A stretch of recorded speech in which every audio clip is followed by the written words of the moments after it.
بحر احمر کے درمیان عرب کے جنوب و شمال میں دونوں جانب یعنی عمان، حضر موت، بحرین اور مغربی یمن تک ایک وسیع صحرا ہے جسے صحرائے الحقاف کے نام سے یاد کیا جاتا ہے۔ نیز اسے صحرائے عظمت دنیا اور ربیع الخالی بھی کہتے ہیں۔ الحقاف حقف کی جمع ہے جس کے لغوی معنی ریت کے بلند و بالا اور وسیع و عریض ٹیلے کے ہیں۔ اس لقدق بیاباں صحرا میں سفر کرنا تو دور کی بات ہے، اس کے اندر قدم رکھنے کا بھی تصور نہیں کیا جا سکتا۔ یہ موت کی اس وحشتناک وادی کی جانب رخ کرنا خودکشی کے مترادف ہے۔ یہی وجہ ہے کہ مقامی بدوؤں سے لے کر مہم جو سیاحوں تک کوئی اس صحرا کے قریب جانا پسند نہیں کرتا۔ سفید اور باریک ریت کے ہزاروں فٹ اونچے پہاڑوں میں اگر کوئی شے پھینکی جائے تو وہ لمحوں میں غرق ہو جاتی ہے اور ریت کی سطح پر جنبش تک نہیں ہوتی۔ یہ صحرا اللہ بزرگ و برتر کی کھلی نشانیوں میں سے ہے اور اہل دنیا کے لیے جائے عبرت بھی۔ الحقاف نامی اس بھیانک وادی کو دیکھ کر یہ گمان بھی نہیں کیا جا سکتا کہ یہ کسی زمانے میں دنیا کا سب سے زیادہ سرسبز و شاداب علاقہ تھا۔ بے شمار پھلوں اور پھولوں کے وسیع باغات، ٹھنڈے پانی کے چشمے، طاقتور، مالدار اور شاندار تمدن رکھنے والی قوم عاد آباد تھی۔ یہ دنیا کے سب سے زیادہ قداور اور زوراور انسان تھے۔ اتنے طاقتور لوگ اللہ نے پھر پیدا نہیں کیے، جیسا کہ اللہ تعالیٰ نے قرآن کریم میں فرمایا، ان جیسی کوئی قوم۔ موت اور نجران کے درمیانی علاقے الحقاف میں قوم عاد کے، جسے قوم ارم بھی کہا جاتا ہے، 13 قبائل آباد تھے۔ قوم عاد کے الحقاف میں رہنے سے متعلق قرآن کریم میں اللہ تعالیٰ سورہ احقاف آیت 21 میں فرمایا، ہود کو یاد کرو جب کہ اس نے اپنی قوم کو احقاف میں ڈرایا۔ علامہ جلال الدین سیوطی رحمۃ اللہ علیہ اپنی تفسیر در منشور میں تحریر فرماتے ہیں، قوم عاد نہایت زوراور اور بہادر قوم تھی۔ یہ بت پرست تھے۔ ان کے 2 بتوں کے نام حمود اور حب بیان کیے گئے ہیں۔ ابن کثیر رحمۃ اللہ علیہ نے اپنی تفسیر میں تیسرے بت کا نام سمد بیان کیا ہے۔ طوفان نوح علیہ السلام کے بعد قوم عاد ہی وہ قوم تھی جو سب سے پہلے کفر و شرک میں مبتلا ہو کر بتوں کی پجاری بنی۔ انہیں اپنے پتھروں کے خداؤں پر بڑا گھمنڈ تھا۔ ان کی معاشی حالت تو بہت عمدہ تھی، لیکن جہالت، گمراہی، جھوٹ، بے حیائی، باطل اقوال اور فاسد خیالات نے انہیں معاشرتی طور پر تباہی کے کنارے پر پہنچا دیا تھا۔ چنانچہ کفر و شرک کے سمندر میں غرق قوم عاد کی بدعمالیاں جب اپنی آخری حدود پار کر گئیں تو اللہ تعالیٰ نے انہی میں سے اپنے ایک نیک بندے حضرت ہود علیہ السلام کو پیغمبر بنا کر مابعوث فرمایا۔ چنانچہ قرآن کریم میں اللہ تعالیٰ کا ارشاد ہے، اور ہم نے قوم عاد کی طرف ان کے بھائی ہود کو بھیجا۔ انہوں نے کہا، بھائیوں، اللہ ہی کی عبادت کرو، اس کے سوا تمہارا کوئی معبود نہیں، کیا تم ڈرتے نہیں؟ تو ان کی قوم کے سردار جو کافر تھے کہنے لگے، تم ہمیں کم عقل نظر آتے ہو اور ہم تمہیں جھوٹا خیال کرتے ہیں۔ انہوں نے کہا، میری قوم، مجھ میں حماقت کی کوئی بات نہیں ہے، بلکہ میں رب العالمین کا پیغمبر ہوں۔ میں تمہیں اللہ کا پیغام پہنچاتا ہوں اور تمہارا امانت دار خیر خواہ ہوں۔ کیا تم کو اس بات سے تعجب ہوا ہے کہ تم میں سے ایک شخص کے ہاتھ تمہارے پروردگار کی طرف سے تمہارے پاس نصیحت آئی تاکہ وہ تمہیں ڈرائے؟ اور یاد تو کرو جب اس نے تم کو قوم نوح کے بعد سردار بنایا اور ڈیل ڈول میں تم کو پھیلاؤ زیادہ دیا، بس اللہ کی نعمتوں کو یاد کرو تاکہ نجات حاصل کرو۔ وہ کہنے لگے، کیا تم ہمارے پاس اس لیے آئے ہو کہ ہم صرف ایک اللہ ہی کی عبادت کریں اور جن کو ہمارے باپ دادا پوجتے چلے آئے ہیں ان کو چھوڑ دیں؟ بس اگر تم سچے ہو تو ہم کو جس عذاب کی دھمکی دیتے ہو اس کو ہمارے پاس لے آؤ۔ ہود علیہ السلام نے کہا، تمہارے پروردگار کی طرف سے تم پر عذاب اور غضب کا نازل ہونا مقرر ہو چکا ہے۔ کیا تم مجھ سے ایسے ناموں کے بارے میں جھگڑتے ہو جو تم نے اور تمہارے باپ دادا نے اپنی طرف سے رکھ لیے ہیں، جن کی اللہ نے کوئی سند نازل نہیں کی؟ تو تم بھی انتظار کرو، میں بھی تمہارے ساتھ انتظار کرتا ہوں۔ پھر ہم نے ہود کو اور جو لوگ ان کے ساتھ تھے ان کو نجات بخشی، اور جنہوں نے ہماری آیات کو جھٹلایا تھا ان کی جڑ کاٹ دی، اور وہ ایمان لانے والے تھے ہی نہیں۔ الاعراف آیت نمبر 65 تا 72۔ حضرت ہود علیہ السلام ایک طویل عرصے تک اپنی قوم کو واعظ و نصیحت کرتے رہے۔ کبھی وہ انہیں اللہ کی طرف سے عطا کردہ نعمتوں کی یاد دلاتے تو کبھی عذاب الہی سے ڈراتے، لیکن وہ بہرے اور اندھے بنے رہے۔ تاریخی کتب میں ہے کہ حضرت ہود علیہ السلام مسلسل 50 برس یا اس سے بھی زیادہ درس و نصیحت میں مصروف رہے۔ قوم عاد کے 13 قبائل میں سے لقمان اور خلجان نامی قبائل نہایت طاقتور تھے اور انہیں حکمراں کی حیثیت حاصل تھی۔ حضرت ہود علیہ السلام نے جب دعوت حق دی اور کفر و شرک چھوڑ کر ایک اللہ کی بندگی کی طرف بلایا تو لقمان قبیلے نے سخت مزاحمت کی اور حضرت ہود علیہ السلام کے دشمن ہو گئے۔ اس کے برعکس دوسرے قبیلے خلجان نے حضرت ہود علیہ السلام کی باتوں پر غور و خوض کیا اور ان میں سے اکثر جلد ہی آپ علیہ السلام کی دعوت کو قبول کر کے ایمان لے آئے۔ حضرت ہود علیہ السلام نے اپنی قوم کو راہ حق پر گامزن کرنے کی ہر ممکن کوشش کی، مگر قوم نے ان کی دعوت قبول کرنے سے انکار کر دیا تو بالآخر انہوں نے بارگاہ الہی میں مدد کے لیے دست دعا دراز کیے، جسے قرآن کریم نے سورۃ المومنون آیت نمبر 39 میں یوں بیان کیا۔ نبی علیہ السلام نے دعا کی کہ اے پروردگار، انہوں نے مجھے جھوٹا کہا ہے پر تو میری مدد فرما۔ اللہ نے اپنے نبی علیہ السلام کی فریاد کے جواب میں فرمایا، جو کہ سورہ مومنون آیت 40 میں ہے، اے نبی یہ بہت جلد اپنے کیے پر پچھتانے لگیں گے۔ اللہ تعالیٰ نے اپنے نبی علیہ السلام کی دعا قبول فرمائی اور قوم عاد پر عذاب کی ابتدا ہو گئی۔ بادلوں کے فرشتوں کو حکم دیا کہ اب بارش نہ برسائی جائے، چشموں کے فرشتوں کو حکم دیا کہ ان کے ٹھنڈے میٹھے اور شفاف پانی سے لبریز چشموں اور آبشاروں کو خشک کر دو۔ چنانچہ دیکھتے ہی دیکھتے ان کے سرسبز و شاداب کھیت کھلیان سوکھنے لگے اور مویشی مرنے لگے، یہاں تک کہ لوگ پینے کے پانی تک کو ترسنے لگے۔ کثیر تعداد میں پیدا ہونے والے پھل اور اناج ناپید ہو گئے۔ پوری قوم خشک سالی کا شکار ہو کر بدحال اور پریشان ہو گئی۔ یہ سلسلہ مسلسل 3 سال تک جاری رہا۔ حضرت ہود علیہ السلام سے اپنی قوم کی یہ پریشانی دیکھی نہ جاتی تھی۔ آپ علیہ السلام بہت افسردہ اور پریشان رہتے اور پھر ایک دن انہوں نے اپنی قوم سے فرمایا،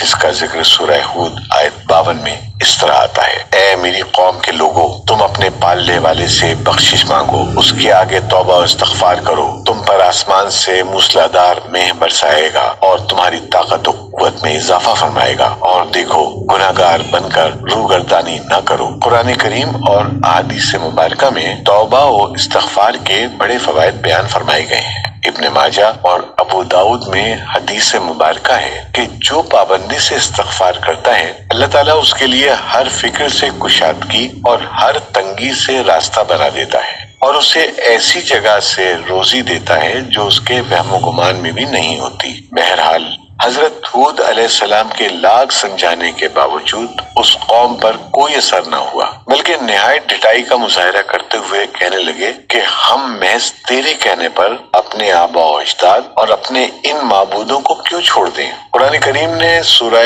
الہود میں اسے یوں بیان فرمایا ہے، اے ہود، تم ہمارے پاس کوئی دلیل تو لائی نہیں اور ہم صرف تمہارے کہنے سے نہ اپنے معبودوں کو چھوڑنے والے ہیں اور نہ تم پر ایمان لانے والے، بلکہ ہم تو یہ سمجھتے ہیں کہ ہمارے کسی معبود نے تمہیں آصف زدہ دیوانہ کر دیا ہے۔ قوم عاد کے سردار حجاز مقدس میں خشک سالی نے قوم عاد کی حالت ابتر کر دی، چنانچہ ان کے سرداروں اور دانشوروں نے اس سے نجات پانے کے لیے مختلف تدابیر پر غور و خوض شروع کر دیا۔ یہ بات بڑی حیران کن ہے کہ پچھلی قوموں کو جب کبھی کوئی مشکل آ گھیرتی تو وہ اس سے نجات کے لیے حجاز مقدس کا سفر کرتے اور بیت اللہ شریف میں جا کر اللہ کے آگے آہوازاری کرتے، یعنی کافر قوتیں بھی اس حقیقت کو تسلیم کرتی تھیں کہ اس ارض و سما میں ایک لافانی قوت موجود ہے، لیکن اس کے باوجود جب نبی علیہ السلام اور رسول علیہ السلام یہ بات کہتے تو ان کی عقل پر پردہ پڑ جاتا۔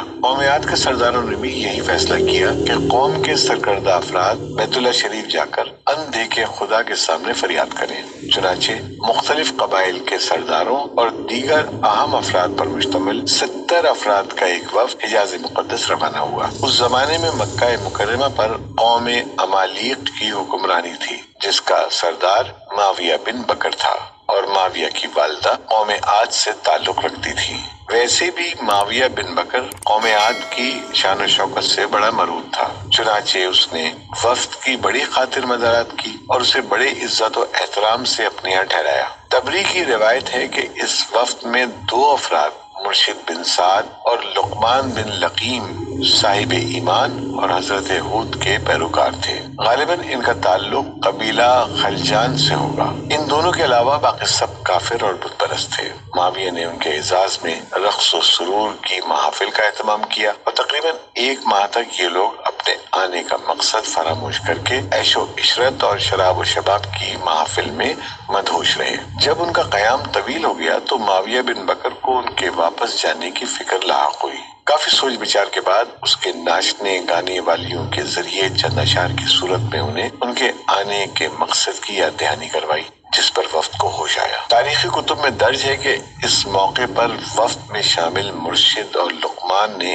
ایک بار پھر انہیں سمجھانے کی کوشش کی کہ جو کچھ حضرت ہود علیہ السلام کہتے ہیں اس پر ایمان لے آؤ، لیکن وہ نہ مانے۔ وفد بیت اللہ شریف گیا اور بارش کی دعائیں مانگنی شروع کی۔ ابھی تھوڑی ہی دیر گزری تھی کہ اللہ تعالیٰ نے آسمان پر 3 رنگوں کے بادل بھیج دیے، جن میں ایک سفید تھا، دوسرا سیاہ اور تیسرا سرخ۔ اس کے ساتھ ہی آسمانوں سے ندائے غیب آئی، اپنے اور اپنی قوم کے لیے ان تینوں میں سے کسی ایک کو پسند کر لو۔ چنانچہ وفد نے سوچ بچار کے بعد سیاہ بادل کو اپنے لیے پسند کر لیا، جس کے ساتھ ہی سرخ اور سفید ٹکڑے آسمان سے غائب ہو گئے اور ابر سیاہ آہستہ آہستہ آسمان پر چھانے لگا۔ وہ لوگ اپنی دعا کی قبولیت پر بڑے خوش تھے اور سمجھتے تھے کہ اب خشک سالی ختم ہو جائے گی۔ چنانچہ پوری قوم نے خوشیاں منانی شروع کر دی، لیکن حضرت ہود علیہ السلام سمجھ گئے تھے کہ یہ عذاب الہی ہے، لہٰذا انہوں نے ایک بار پھر اپنے قوم کو مخاطب کرتے ہوئے فرمایا،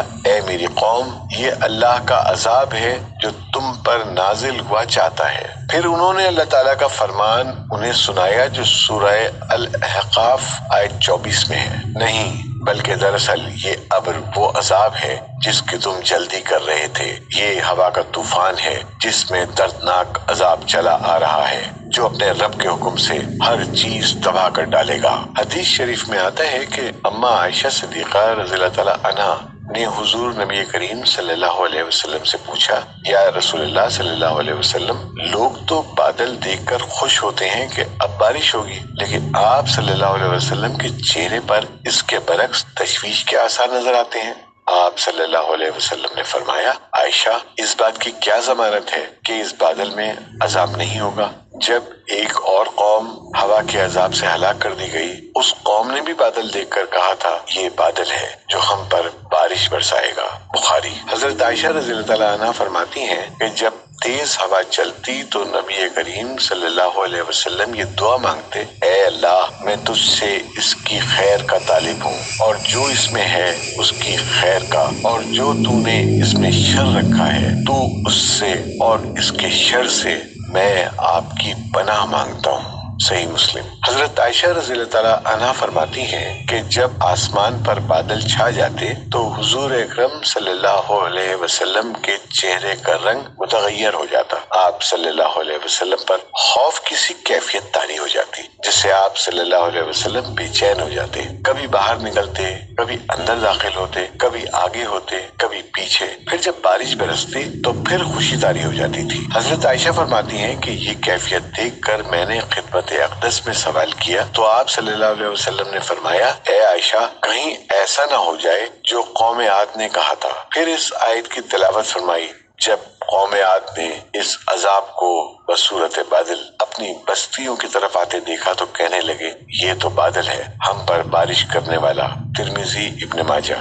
قرآن کریم میں سورہ الحاق آیت نمبر 7 میں ہے کہ اللہ نے تیز آندھی کا یہ عذاب 7 راتوں اور 8 دنوں تک مسلسل جاری رکھا، آندھی نے کسی ایک کو بھی باقی نہ چھوڑا، یہ ہر ایک کے پاس پہنچ گئی۔ غاروں کے اندر اندر، پہاڑوں کی گھاٹیوں اور چوٹیوں، گھروں، محلات اور قلعوں کے اندر سب کو فنا کر ڈالا۔ ابن عمر رضی اللہ تعالیٰ عنہ سے مروی ہے کہ نبی کریم صلی اللہ علیہ وسلم نے فرمایا کہ وہ آندھی جس کے ذریعے قوم عاد ہلاک کی گئی، اللہ نے ان پر انگوٹھی جتنی جگہ کے مثل ہوا کھولی تھی، بس وہ ہوا پہلے دیہات میں گئی اور وہاں کے لوگوں کو اور مویشیوں اور مالوں کو اٹھایا اور آسمان و زمین کے درمیان لے گئی۔ مسلم۔ اللہ تعالیٰ نے اس خوفناک آندھی سے حضرت ہود علیہ السلام اور ان کے ساتھیوں کو محفوظ رکھا اور انہوں نے خطیرہ نامی ایک بستی میں پناہ لے لی جہاں عذاب ان تک نہیں پہنچا، وہ امن و سکون سے رہے۔ اللہ تعالیٰ نے قرآن کریم کے مختلف مقامات پر قوم عاد پر نازل ہونے والے عذاب کا تذکرہ فرمایا ہے تاکہ کفر و شرک اور غرور و تکبر میں مبتلا لوگوں کو تنبیہ ہو۔ اس کے علاوہ قرآن کریم کی ایک سورت کا نام حضرت ہود کے نام پہ سورہ ہود ہے۔ قرآن پاک کے 11ویں پارے میں موجود یہ سورہ مبارکہ 123 آیات اور 10 رکوعات پر مشتمل ہے۔ سورہ ہود مکی ہے۔ یہ اس دور میں نازل ہوئی کہ جب کفار مکہ کا ظلم و ستم اپنے عروج پر تھا، چنانچہ سورہ ہود میں ان پچھلی قوموں کا تذکرہ ہے جو اللہ کے نبیوں اور رسولوں کی تکذیب کر کے قہر الہی کا نشانہ بنی اور تاریخ کے صفحات پر ہمیشہ کے لیے عبرت کا نمونہ بن گئی۔ سورہ ہود میں 7 پیغمبروں کے قصص و واقعات درج ہیں، لیکن اس سورت کو حضرت ہود کے نام سے منسوب کرنے سے معلوم ہوتا ہے کہ حضرت ہود کے قصے اور قوم عاد پر نازل ہونے والے عذاب کو خاص اہمیت حاصل ہے۔ حدیث مبارکہ میں ہے کہ رسول اللہ صلی اللہ علیہ وسلم کی ریش مبارک کے کچھ بال سفید ہو گئے تو حضرت ابوبکر صدیق رضی اللہ تعالیٰ عنہ نے عرض کیا، یا رسول اللہ صلی اللہ علیہ وسلم آپ بوڑھے ہو گئے؟ تو آپ صلی اللہ علیہ وسلم نے فرمایا، ہاں مجھے سورہ ہود نے بوڑھا کر دیا۔ علامہ طبری کی بعض روایتوں میں ہے کہ حضرت ہود علیہ السلام کی عمر 150 سال تھی۔ آپ علیہ السلام کو 50 برس کی عمر میں نبوت عطا ہوئی۔ 50 برس تک قوم کو واعظ و نصیحت کرتے رہے۔ قوم کی ہلاکت کے بعد مزید 50 برس تک زندہ رہے اور اہل